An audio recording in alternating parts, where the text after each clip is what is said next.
پھر ایک اور چیز ہے جو مرد کی بھی خوبی ہے، عورت کی بھی خوبی ہے، وہ ہے غیرت۔ یہ مرد کی بھی خوبی ہے، عورت کی بھی خوبی، وہ ہے غیرت۔ غیرت، اور جس قدر بیوی کی اپنے شوہر سے محبت زیادہ ہوتی ہے، وہ اپنے شوہر کے بارے میں غیرت بھی بہت کھاتی ہے۔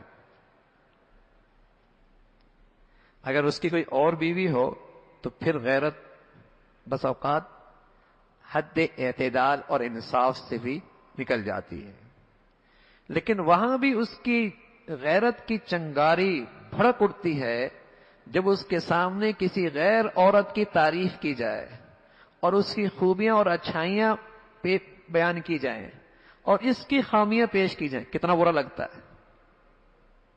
عجیب مزاج ہے نا، سب کی خوبیاں اس کے سامنے پیش کر رہے ہو اور اس کی خامیاں، سب کی خوبیاں اس کے سامنے پیش کر رہے ہو اور اس کی خامیاں تم خوردبین سے بھی دیکھ رہے ہو۔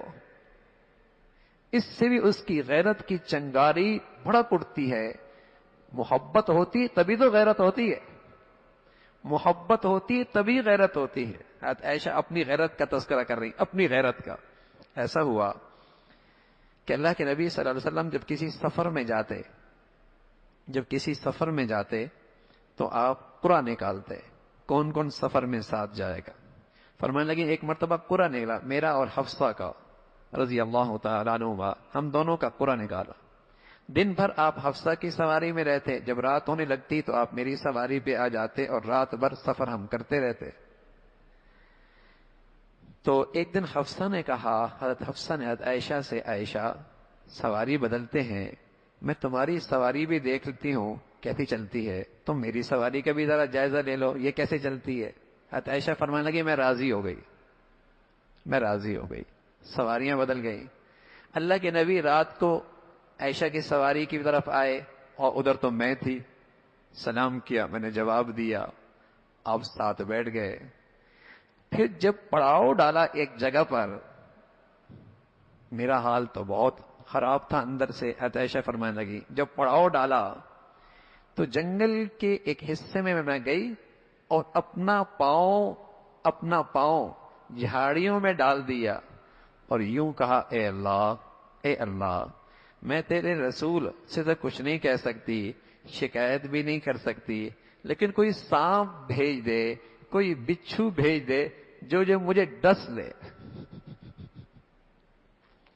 کوئی سانپ بچھو بھیج دے جو مجھے ڈس لے، مجھ سے برداشت نہیں ہو رہا۔ تو عائشہ فرمانے لگی کہ یہ غیرت جب شوہر سے محبت ہوتی ہے تو یہ اس کا لازمہ ہے، اور جتنی محبت زیادہ ہوتی ہے اتنی غیرت زیادہ ہوتی ہے۔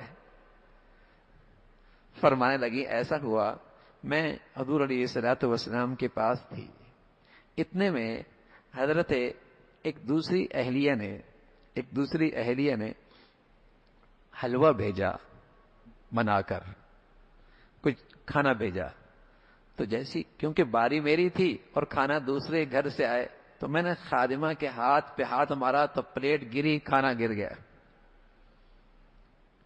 غیرت فطرتی بات ہے، لیکن اللہ کے نبی صلی اللہ علیہ وسلم نے اس موقع پہ کیا کیا؟ آپ آگے بڑھے، پلیٹ کے ٹکڑے اٹھائے، کھانا ایک طرف رکھا اور فرمانے لگے تمہاری اماں بھی بڑی غیرت کھایا کرتی تھی۔ اشارہ تھا حضرت سارہ، حضرت ابراہیم کی بیوی، حضرت ہاجرہ پر بڑی غیرت کھایا کرتی تھی، تمہاری اماں بھی بڑی غیرت کھایا کرتی تھی۔ غصہ نہیں دکھایا، آپے سے باہر نہیں ہوئے، کتنی حکمت کے ساتھ، کتنی نرمی کے ساتھ، کتنی شفقت کے ساتھ اس قضیے کو ٹھنڈا کر دیا۔ فرمانے لگے ایک مرتبہ حضرت سودا کے پاس حضرت عائشہ آئیں حلوہ پکا کر، اور سودا سے کہا کھا لو اسے۔ حضرت سودا نے انکار کیا، کہنے لگی کھا لے ورنہ تیرے منہ پہ مل دوں گی۔ اس نے پھر انکار کیا، حضرت عائشہ نے اٹھایا اور اس کے منہ پہ مل دی۔ حضور علیہ الصلوۃ والسلام بیٹھے مسکرا رہے ہیں، تو فرمانے لگے سودا تو بھی بدلہ لے لے، میں بیٹھا ہوں، اب تو یہ حلوہ عائشہ کے چہرے پہ مل دے۔ تو یہ شوہر کا کام ہوتا ہے، تحمل، برداشت، نرمی. ہاں، عورت کی فطرت میں جذباتیت ہے. گھر خراب کرنا ہے، بے سکون بنانا ہے، نقصان اٹھانا ہے، ہاں انتشار کرنا ہے، تو پھر ٹھیک ہے، اس کی جذباتیت کو اور بڑھاتے رہو.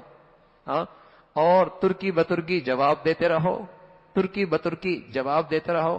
اور جب پتہ ہی ہے کہ اس کے اندر یہ کمزوری ہے جو اس کی فطرت میں ہے، اس کو خوبیوں کے طور پہ لے لو، اس کو اچھائیوں کے طور پہ لے لو، تو گھر کا ماحول اچھا رہے گا، گھر کا ماحول سازگار رہے گا. اور بھائی جب زندگی کا سفر ہوتا ہے نا تو اونچ نیچ کہاں نہیں ہوتی. یہ تو حضور کی گھر کی زندگی اللہ کے نبی خود بتا رہے، کہاں نہیں ہوتا، کہاں نہیں ہوتا.